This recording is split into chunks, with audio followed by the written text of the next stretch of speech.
Regular season finale, Oklahoma State and Iowa State, and we catch up now with Coach Doug Meacham. It's pretty remarkable when you stop and think about it. Ordinary circumstances, situation like this, teams fold. They get blown out the last 2 or 3 games. You're just a play or two away from having won the last 2. It's pretty remarkable, isn't it? Yeah, in life and in sports, nothing's fair. You know, a fair thing for us is to get a win, and we desperately want to win a football game for these guys, especially these seniors, that this will be their last time to go out. And, we've gotten close the last 2 games. And so that's encouraging. It gives you hope and belief that you can do it. So, we're excited to prepare this week and get ready to get one this last time out. Where do you think you could see the nudge of improvement offensively that could get you over that hump? How could that happen? Well, obviously you got to be able to run the football, and you got to set up some of your play action. I think the biggest thing we need to do is kind of what we did in the first half last week and just carry it out through the ball game and try to maintain some ball possession, try to avoid any 3-and-outs we possibly can, and keep the ball on our side because, they give you some trouble defensively with the size they have and how they run their offense. So if we can put together some 10, 11, 12-play drives in the first and second half, I think we will have an advantage and have an opportunity to win. How unique is this challenge for you defensively given what Iowa State does? Well, it is. It's just like I was saying earlier. If you put your big people out there and get big with them, then they spread out into some empty stuff with those 3 tight ends, and they'll run the quarterback a little bit, and they try to mismatch you with size with some of those tight ends on the perimeter, some of their screens and quick game and stuff like that. And if you get normal, then they just kind of ball up and try to run it down your throat, and they try to throw it over your head. So it's going to be an interesting game plan for Clint to dial up, and I'm looking forward to watch it because he's done a pretty good job the last 4 or 5 weeks. Yeah, it's been pretty wild to watch what's happened with them defensively.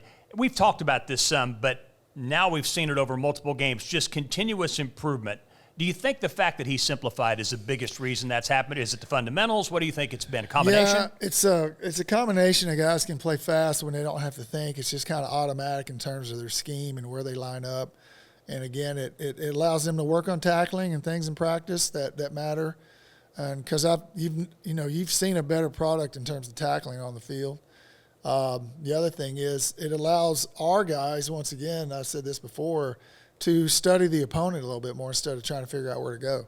So when you're simple, you can pay attention to some other things and be a little bit more detailed. It's a unique senior day, isn't it? Yeah, very much. In terms of you've got guys that have gone through a very challenging set of circumstances, and yet they've managed to hang in there and give themselves a chance. Yeah, I think we could probably put together some form of book on resilience and toughness and things of that nature and mental toughness. But I'm proud of them for what they've done and how they've stuck together and how they show up on Monday and go back to work and kept a good attitude and been good teammates. And, it's in this day and age, it's real easy to go the other direction with that sort of thing, and they've done a great job. You've had some members of your staff that have really played a big role in keeping this together. What have been the most important things they've done to support you? Well, just to be loyal to what the message is and carry it out in their own individual meetings and at practice, and just kind of the, what we're trying to accomplish, not just on the field but off the field, and try to teach these kids something about adversity and how it'll carry over with the rest of their life, because you're probably going to end up having a lot worse problems than winning and losing a football game. Yeah.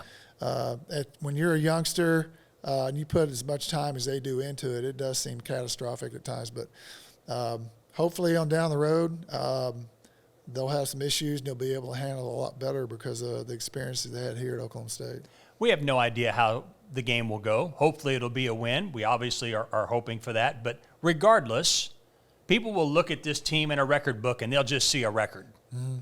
But what should they really remember? Those that experience this as fans and supporters, what should they really say to the next generation about this team?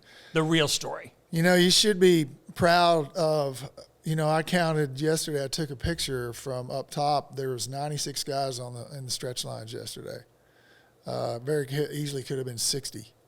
It could have been a catastrophic walk out and, kind of the way society is these days. And they did not do that. So you look at the record, you probably brush it off and turn the page as fast as possible, which I understand. But at the same time, if you really, really are a true fan, you look at this team and what they've accomplished in terms of just keeping it together and working hard and be resilient. I mean, we've won that scoreboard. Certainly have. Yeah. Cowboys and Iowa State. We'll see you on Saturday.